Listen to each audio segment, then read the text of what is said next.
Nobody likes to use the word evil anymore. But after the journey I've been on this past year, I don't know what else to call it. My name is James H. White. I'm a human rights activist. I'm also a singer-songwriter and a recovered alcoholic. It all started in February 2021 with a simple call. Hey! Keith. Hey, what's happening, James? You're looking good, man. Okay, well, you're sitting there, you got your white sweater on. There you go. Keith, an old friend of mine, was helping me set up a meeting for a song I was working on.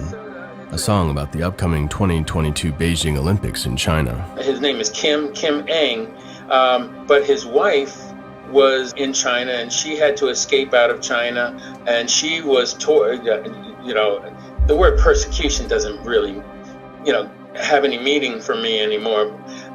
She was tortured, and her family had to escape out of there and ultimately make their way to the U.S.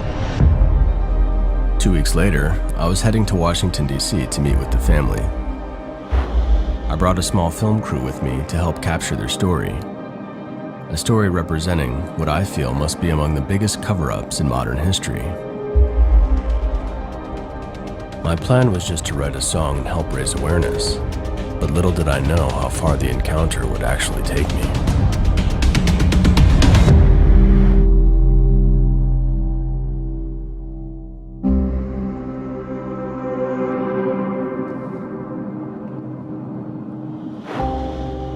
I finally met Kim on a windy day at the end of winter 2021.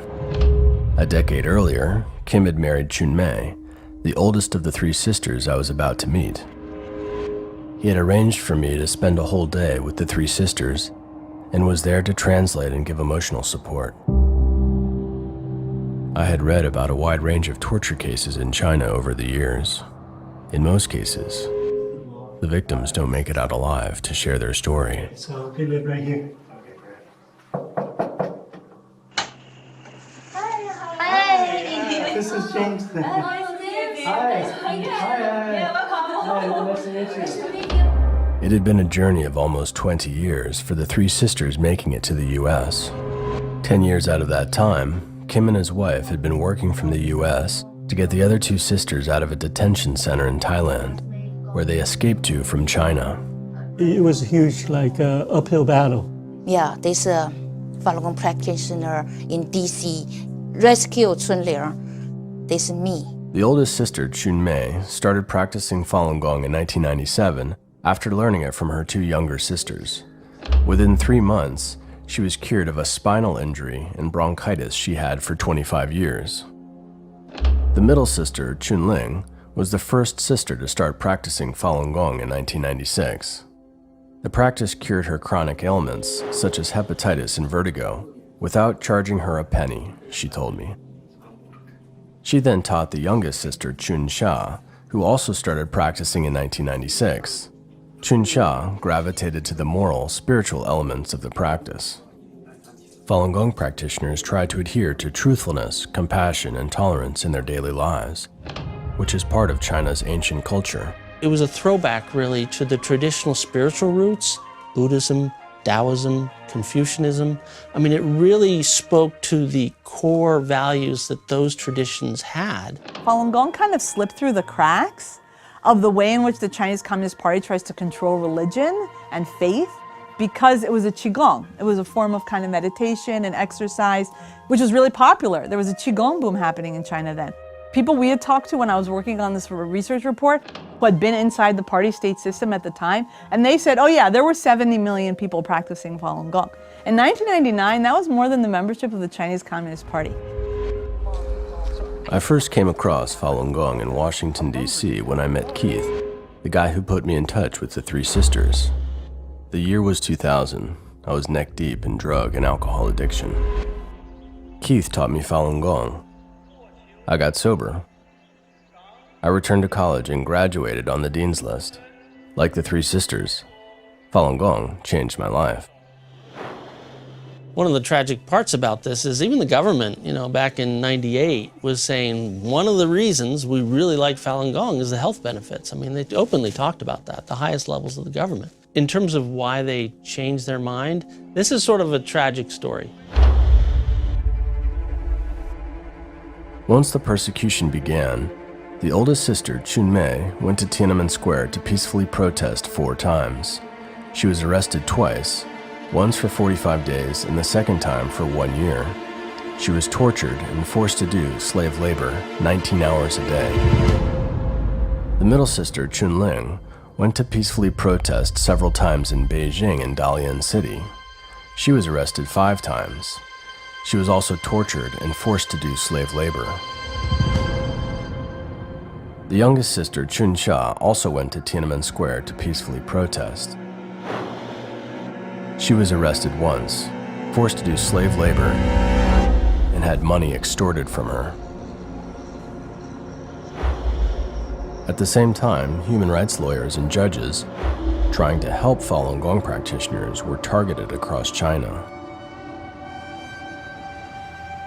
In democracies, you'll have access to a lawyer. They have to read you your rights. They're gonna make sure they have access to your family. You should be protected from torture, right? You know, your case is gonna go through the system. You're gonna be able to hire your own defense lawyer who can defend you in court. Not in China. In China, it can be over in like a few hours, and then they just make a decision, and next thing you know, you get a piece of paper telling you you're gonna be in prison for the next 3, 5, 10 years. So it's just a totally different system that's, again, in a lot of ways actually functions a lot more like a mafia. So they would hang you up? Hung up. And, As an American who grew up in a free society, their story was hard for me to take in. So you're just hanging from your arms. The sisters would be hung from their arms, feet dangling. The 2 older sisters were tortured on the dead man's bed. The prison guards tied the practitioner to a bed and stretched their arms and legs for hours at a time. The practitioner often struggles to walk or even stand afterwards. this 4-5 policewomen beat me. Yeah, this my friend. This is my friend, Sun Shuxiang. She was persecuted, died in China. Before in China, before I come out, I with her together. If I don't come out, maybe I same.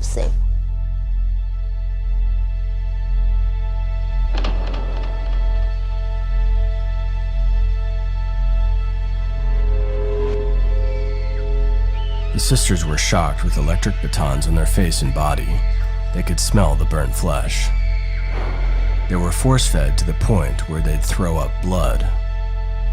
The middle sister was forced to sit on a hard Chinese stool for a week straight in the harsh winter until her bottom turned black. To break the spirit of Falun Gong practitioners in order to, quote, transform them, the prison guards used every type of torture they could think of. So the 18 female practitioners were put inside the cells with the men. Where were they put? The female practitioners were put where? Put the men prison. Oh, in the male prison. Men prison. And they were assaulted. Yeah, I heard. The Chinese Communist Party created an entire system to encourage evil and persecute its people. One girl never married. One girl come out. One boy was born, but she don't know who is the boy, the father, you know.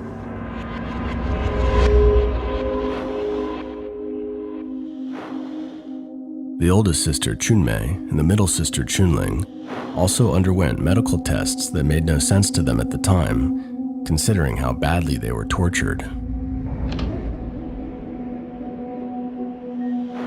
Chun-mei was given a comprehensive physical examination, including eyes, head, chest, abdomen, and a urine test. 3 tubes of blood were drawn from her. Chun-ling was also given a full-body examination and had a large tube of blood drawn. Typically, for normal health checks, only a few milliliters of blood are taken. A full vial of blood, however, is required for tissue matching for organ transplants. Chunling told me that most of the practitioners she knew that had a large vial of blood drawn later disappeared without a trace.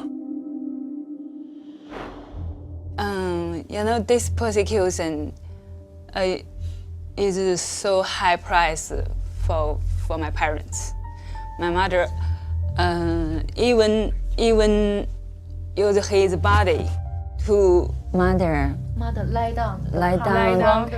Don't let the car move. Take her away. The second time the police were taking the oldest sister Chunmei away, their mother tried to stop them. She lied down in front of the police car to block them. Yeah, if you arrest my daughter, you'll kill me first. Yeah, my mother. Police pull out my mother and arrest my sister to imprisoned.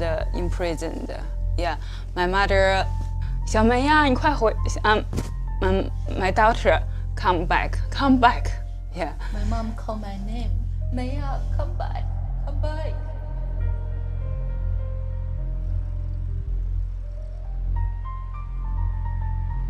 I didn't start writing music because I wanted to be a musician or a songwriter. I started writing music because I had stories to tell. Mainly painful ones.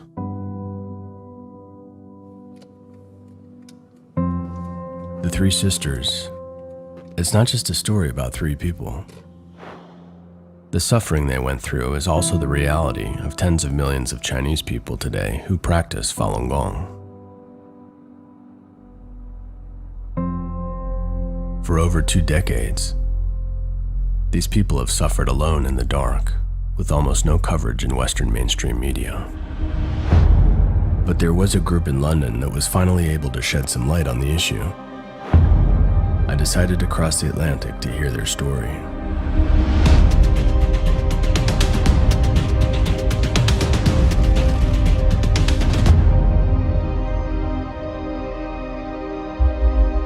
I knew absolutely nothing about it. And it's one of the remarkable features of recent period of time that forced organ harvesting attracted very little public attention, despite the fact that outside many embassies of the People's Republic of China around the world, Falun Gong practitioners were demonstrating and handing out leaflets. I managed to miss whatever it was they were handing out. My shortcoming, not theirs, but it's a shortcoming shared by many people. I knew nothing. When I first heard about it, I was, of course, extremely shocked. How could you not be? They are really to be commended for their willingness over all those years to be doubted and nevertheless to stick with what they believed. But it wasn't their belief we worked on, it was the hard evidence. Sir Geoffrey Nice, QC, a barrister and former judge, was the chair of the China Tribunal, a people's tribunal. These tribunals are typically initiated by citizens to investigate grave crimes committed during events of mass suffering.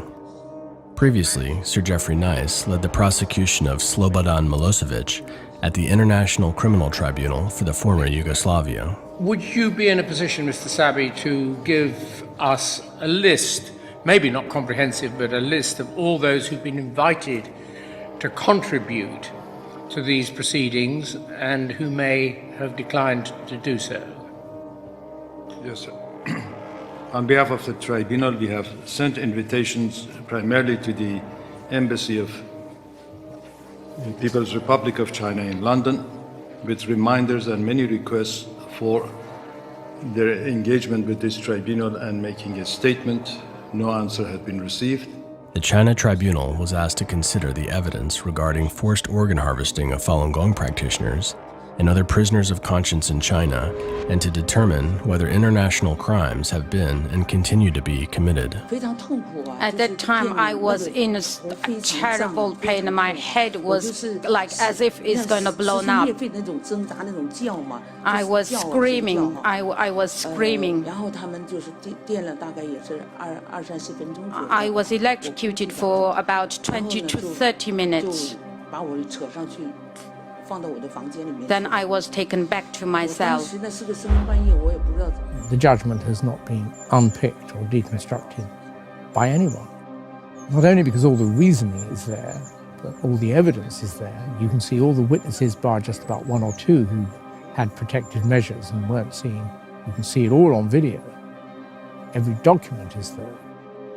Originally, when you approached the hospital, did you ask for kidney as an organ, or did you ask generally that you need an organ transplant for your friend? One thing that makes this process very sad is that it would not have been possible without participation of very highly educated, skilled medical practitioners.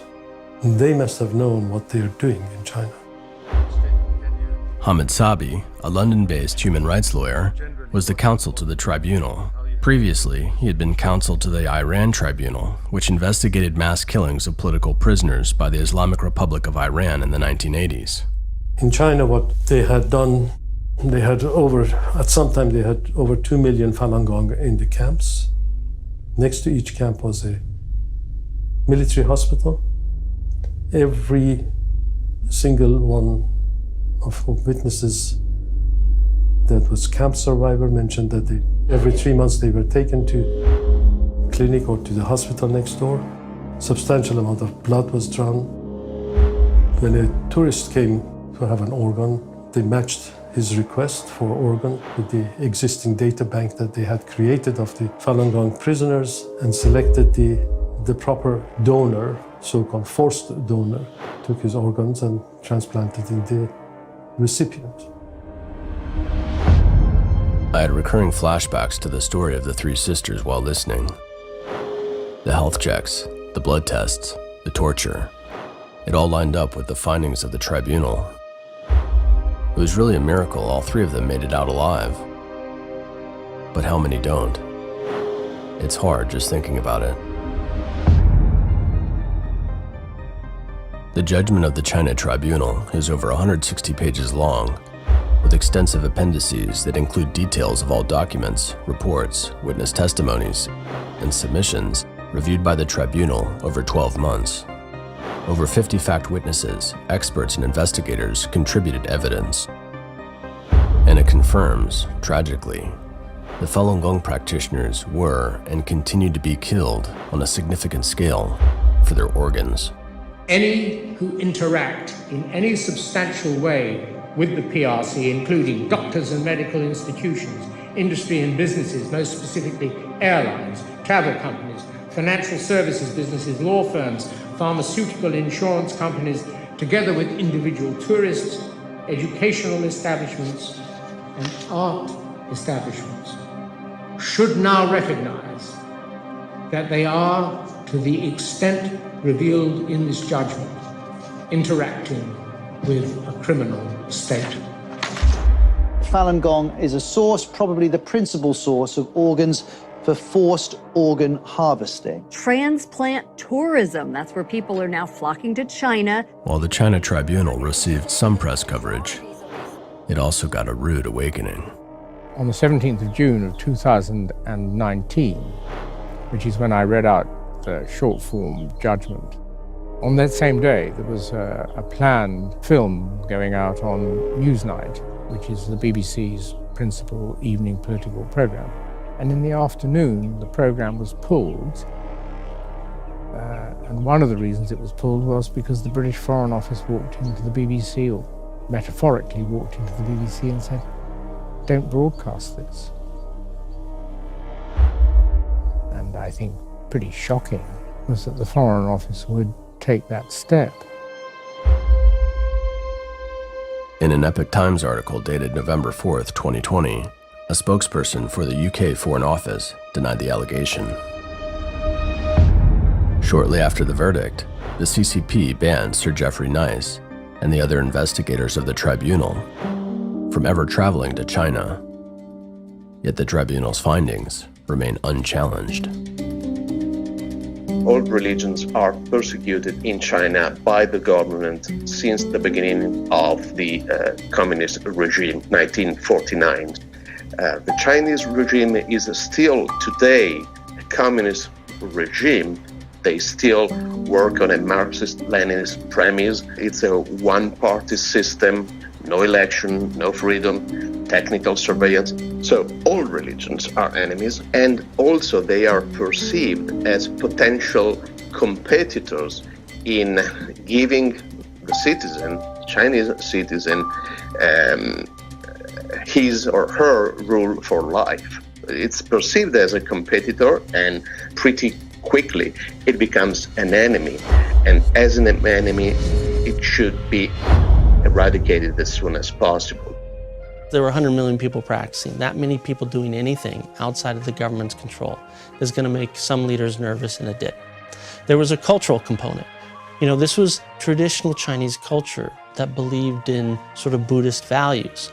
That's completely opposite from communist ideology. And in fact, the communist regime had spent decades trying to root out traditional Chinese culture. So those are the sort of contributing reasons. But the driving reason was the man in charge, Jiang Zemin. This was the first leader of China who was not part of the revolution. He didn't really have, for lack of a better word, street cred among the leadership. And so he was sort of desperate to build up a legacy, to establish a power base. And just as he's about doing this, Falun Gong explodes on the scene. It's all over the country. Everybody's talking about it. It's like, oh, this great thing, Falun Gong, and it's brought back the great traditions of China, and everybody's talking about essentially stealing his thunder. And so he was the man who said, crush it. And the way the system works in China is if the head of the Communist Party says, you're now an enemy of the state, there's nothing to stop him. But even more sinister than the order itself was the system already in place to carry it out. Falun Gong was sort of very much a litmus test when Jiang Zemin first started this persecution. It said either you persecute your Falun Gong or you're out. And the priorities within the system for Communist Party official advancement is set up so that those who are able to carry out political repression, those are the ones who make their way up through the system. If somebody goes to petition in Beijing, you lose a point. If you successfully, quote, re-educate or transform, which is the word they use, a Falun Gong practitioner, you gain points. And so it develops, it actually encourages bad actors, and it pushes out people who want to do the right thing. Because if you're somebody who's like, well, no, you know, I'm not going to stop this house church or this Bible study in my district because who are they hurting? Well, then you failed on your like religious affairs implementation and you get a demerit and you're not going to get your next promotion. In China, the Communist Party is above the law. Its leader is above the law. There's no genuine interest in conducting police work and determining whether a person is innocent or guilty of a charge. The day somebody is arrested, they will not be released. That is why you have 99.9% conviction rates in China and 99.9% failure rates for appeals in China. The Chinese Communist Party runs everything. It has a direct oversight over the military, it runs the whole government, and every large business in China. There is a Communist Party member there who's there to make sure that things are in line with the party. The party is everywhere. And so that when they want to push out a policy or they want to persecute a group of people, they have the ability to take that to every little corner of China.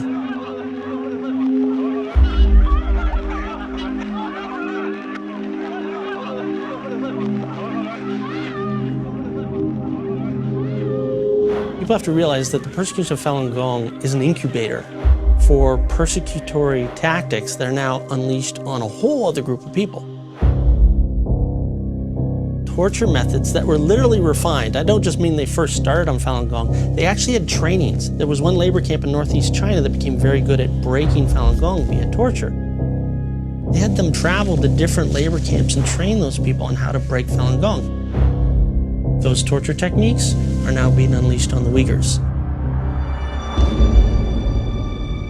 That was basically what they learned. They learned how to do this. They got promoted through the system, and then they went to Tibet and did some things, and then now they're in Xinjiang.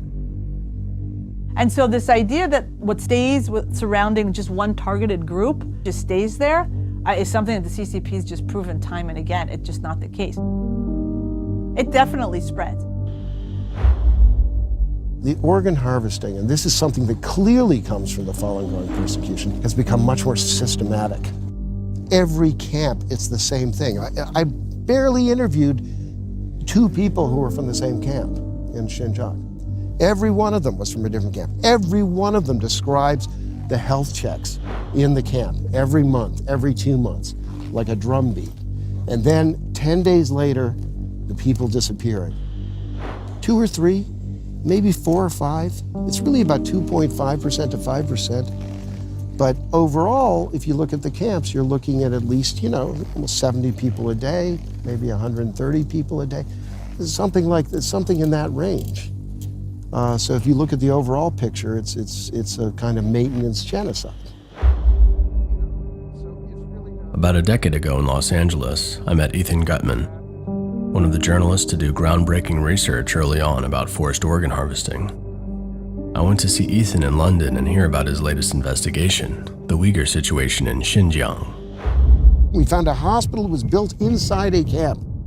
And then 900 meters away is a crematorium, massive crematorium. Have you ever heard of a crematorium with 50 security guards? And we can even see that it's got pipes. So it's probably a water-based system where the water dissolves the fats and the bones and the hair and then dumps it into the Aksu River. 20 minutes away is an airport with a fast lane for human organs, a green lane. It's called a green passage. This is why people are starting to use this term genocide or make comparisons to the Holocaust. It's not completely inappropriate. Since January 2021, the US government has officially designated the crimes against the Uyghurs living in China as a genocide. Organ transplant abuse is something that has spread from Falun Gong to Uyghurs. And China, the Communist Party, would be more than happy to have it spread elsewhere. Human rights lawyer David Matas, along with David Kilgore, the former Canadian Secretary of State for Asia Pacific, were the 2 pioneers to investigate forced organ harvesting of Falun Gong practitioners in China. You can't wait for somebody to come and get you for your organs to stop the practice. By then it's going to be too late. As we can see, human rights violations spread. COVID to a certain extent is metaphor. Starts in China and spreads throughout the world, and partly because of this tendency for cover-up, party comes first. It really was too late to try to stop COVID by the time it got to Canada and the UK. If it had stopped in China when it was first discovered, we wouldn't have this problem now. If the world had taken organ harvesting seriously to the point that they insisted on the transparency needed into the medical system to ensure they were no longer harvesting organs, it's that transparency that would have noticed, wait a minute, these doctors in Wuhan, they're texting each other on, December 30th, saying, hey, we've got, a coronavirus, like something happening here, and they would have seen that right away.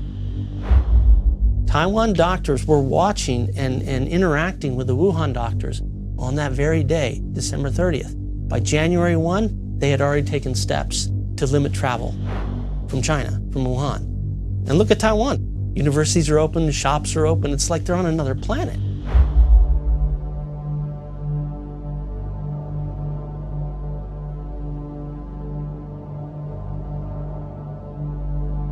But now we're all paying the price. I was wandering around, letting it sink in, when I saw the wall. It was a COVID memorial wall.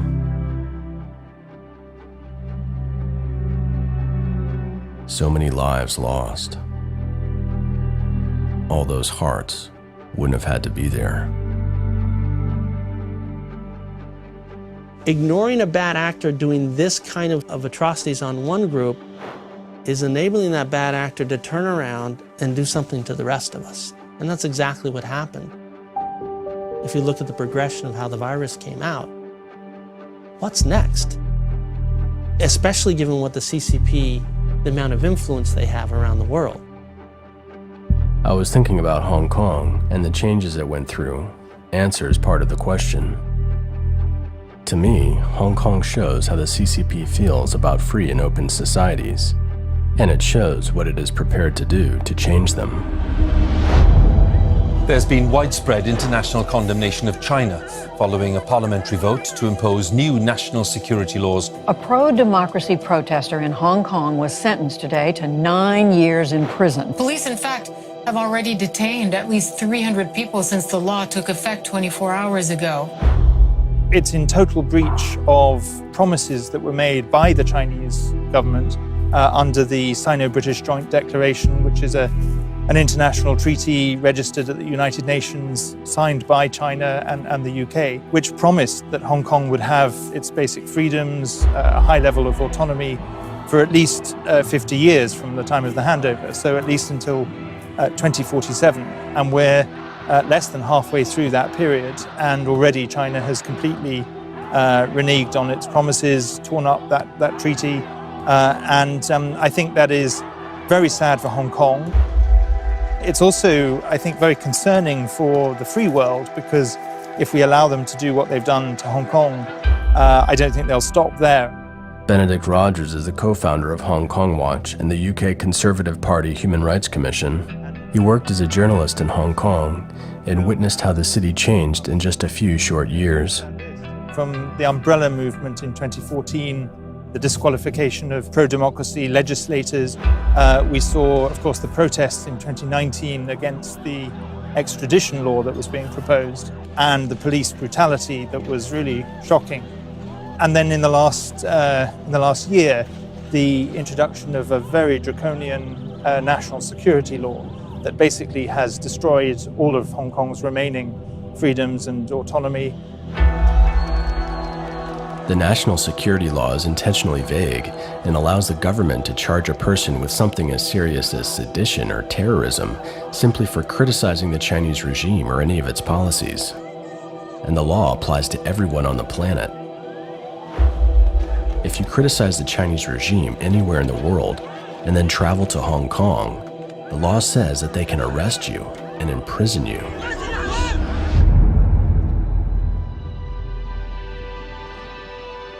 Hong Kong has fallen. It's really gone from being one of the most open, freest cities in Asia to now being an increasingly closed and repressed place. People who still speak out are taking a very big risk, and most of the leading pro-democracy voices in Hong Kong are either on trial, already in jail, or in exile. Hi, nice to meet you. Jim Wong, a young Hong Konger now living in exile in London, is one of them. 各位香港人，你哋好啊！我就係過去1年一直存喺太子站裏邊失蹤咗嘅人。 Jim was among the hundreds of thousands of Hong Kongers peacefully protesting the draconian CCP measures. On August 31st, 2019, he was one of the main victims of the brutal police attack inside Prince Edward MTR station in Hong Kong. It's also known as the 831 attack, where Hong Kong police cornered 30 peaceful Hong Kong activists on the train station elevator. The police trampled, pepper sprayed, and beat them bloody. Jim was officially charged with 9 false crimes and was not allowed due process. The people in Hong Kong really do not want to live under the CCP's rule. They, of different generations, they have grown up in a society that had all the hallmarks of freedom. The UK has become one of the top destinations for the almost 90,000 people who left Hong Kong after the national security law was implemented in June 2019. Yeah, you can maybe in English. Despite all the hardships he'd been through, Jim was in good spirits enjoying his regained freedom. There was just one problem. Freedom House published a new report on what's called transnational repression. It's where different regimes will go after and engage in physical attacks on their exile and diaspora communities in other countries. And it was a global report that some of my colleagues worked on. I helped with the China chapter. They found 600 cases of physical attacks, so physical assaults, renditions, kidnappings, detentions, assassinations by 31 countries against people who had fled the country and were living in other countries. More than a third of the cases were from China. So China and the Chinese regime, by far, we found, is engaged in the most widespread, comprehensive, and really global campaign of transnational repression. And what's also unique about China isn't just the sheer scale, it's the breadth of the targets. So it's the minorities, it's Falun Gong practitioners and Uyghurs and Tibetans. It's activists, it's dissidents, it's journalists, it's political activists. It's Hong Kongers now. So you actually have a situation where there are people living in the United States and a lot of other democracies who feel that presence. And even those physical attacks are just the tip of the iceberg, because there's all these other forms of surveillance, intimidation, phone calls from the embassy saying, you know, you better not say that on social media, or, you know, just because you're in Australia, we can still bring you back. 19th District Council member Tony Avella is so concerned about the Chinese regime's role in the violence he has spoken to the State Department and the FBI. So we must use every method at our disposal to stop the way they distribute the hate message. They're entitled to their opinion, but when they start spreading it and advocating violence, that's when we have to step in.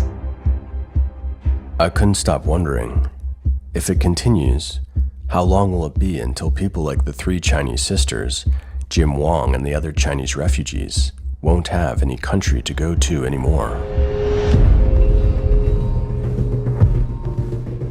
30 years into the experiment of the engagement policy, instead of moving towards democracy, the CCP is now deeply embedded into our societies.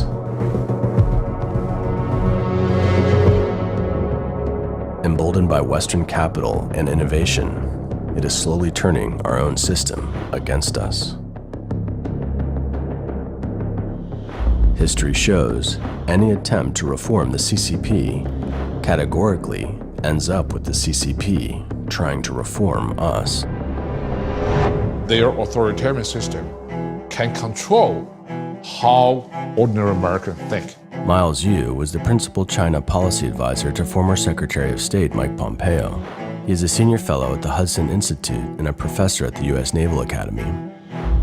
A sports manager for a team somewhere in Texas can be the source of a firestorm between 2 countries because of a single tweet supporting people in Hong Kong. Yeah, we apologize. We love China. We love, playing there. They show us the most support and love. So, we appreciate them as a fan base, and we love everything, they're about. A single individual from a high finance of the American capitalist society can influence the presidential decision on major policies toward China, because China and that particular individual share common economic interest, which is in conflict with American national policy. This is very different from the old days when we dealt with the Soviets, because Soviet Union and Americans were completely separated. It's Cold War from distance. Now the enemies are within.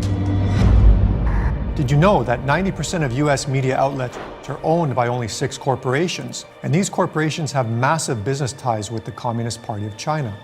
For example, Disney, who owns ABC and ESPN, just opened a theme park in China that cost $5.5 billion US. In 2010, Disney's chairman Bob Iger met with China's propaganda minister and promised to use Disney to spread Communist Party propaganda around the world. CNN's parent company Warner Media has a $50 million partnership with China Media Capital, which is controlled by the Communist Party. NBC Universal operates both MSNBC and NBC. In 2010, NBC partnered with Xinhua News, the Chinese Communist Party's official mouthpiece, to establish an international broadcast partnership. NBC Universal also has a stake in a Chinese media venture worth $3.8 billion. The FBI calls Chinese Communist Party America's greatest long-term threat.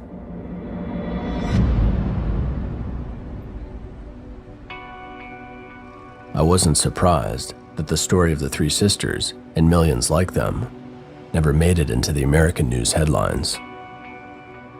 The CCP has maybe the most sophisticated propaganda outfit that we've ever had to confront. They understand that they can shape how we understand them. They pay very close attention to the principles and the ideals that we find attractive, to the things that we find threatening, and then they try to recast their actions within that framework. Dr. Murray Bissett is Director of Academic Programs at the Victims of Communism Memorial Foundation. We met by the Victims of Communism Memorial statue in Washington, which is dedicated to the more than 100 million victims of communism around the world. If we wanted to be even more accurate, it would be billions of people who have suffered under this ideology. And in fact, more than a billion, it's about 1.7 billion today, live under a single-party communist dictatorship. 20% of the world's population, 1 in 5. But the truth about communist implementation in history is being purged. On the communism page of Wikipedia, what we're seeing is a complete and utter whitewashing of communist history. There's basically zero references to the mass atrocities, to the man-made famines, to the absolutely gross violations of human rights that have happened in every single country where communism has been tried. It appears to be that there's a concerted effort on the part of communists and its fellow travelers to basically erase from the public record and any mention of any of the terrible things that have happened. On the Wikipedia page of the Chinese Communist Party, it's the same thing. Little mention of all the mass suffering and death. If you look at the amount of money they've put into Harvard and Yale and all these universities, they're all over our business, our entertainment industry, Hollywood, our media. So we're not talking about, France having a lot of influence over, our different institutions here. We're talking about the Chinese Communist Party, which has a very specific track record and a very sort of nefarious, evil core in terms of what it's doing. That is what has all this influence over all of our institutions. And that's I find that very scary.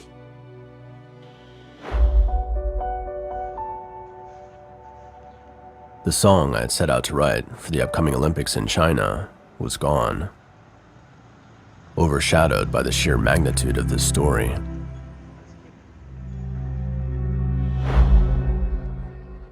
But we kept going, and that's how this film came to be.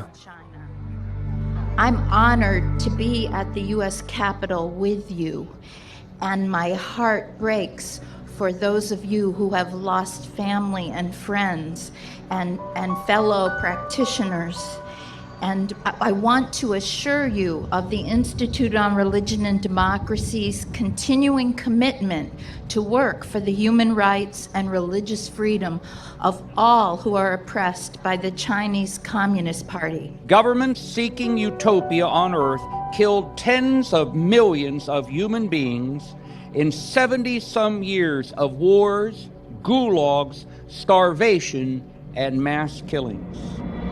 While the utopia of Adolf Hitler's 1,000-year Reich ended in military defeat and the Soviet workers' paradise ended in humiliation for Russia, the dream of centrally planned utopia lives on in China under the Chinese Communist Party.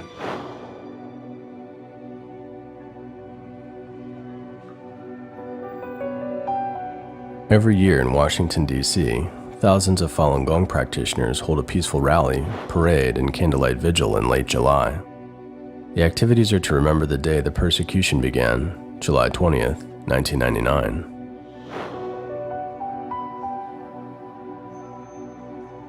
Every year I see the number tick up. Falun Gong has been persecuted by the CCP for 5, 10, 15, now over 20 years. Some of the children whose parents were killed are now adults marching here, calling for an end to this nightmare.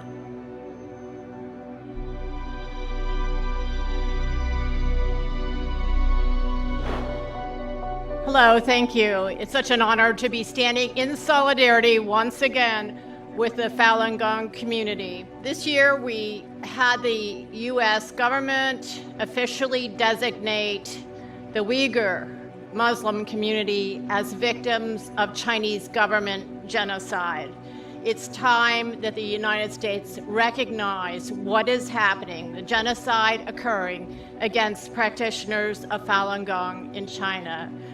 Genocide is the destruction in part of a religious community, for example, with the intent to eradicate it. And I don't think there's any doubt that what has happened these past decades to Falun Gong meets that criteria.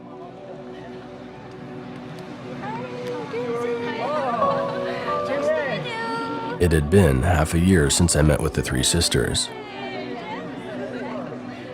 Over that time, their story took on a whole new meaning for me. American people so nice, heart so good. They don't understand the truth. Today, killing, forced organ harvesting Chinese people. Maybe the future they do that around the world. CCP stay here one minute.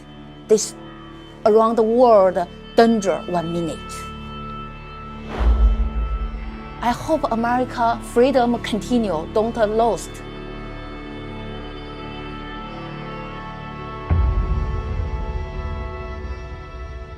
For more than 20 years, we've been warned of the dangers of the Chinese Communist Party, but we didn't listen.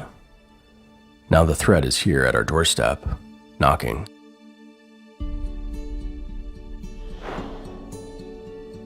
Freedom isn't free. It never has been. All the people I met on this journey have showed me that.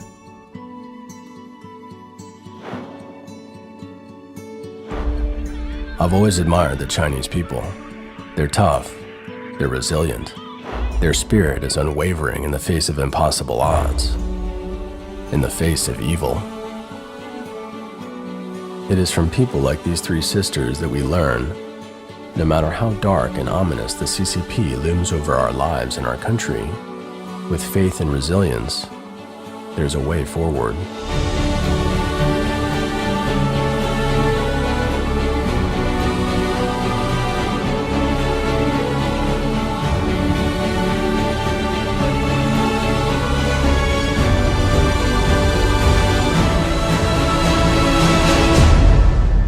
When I first went to our nation's capital to meet the three sisters, I thought I was helping them by telling their story.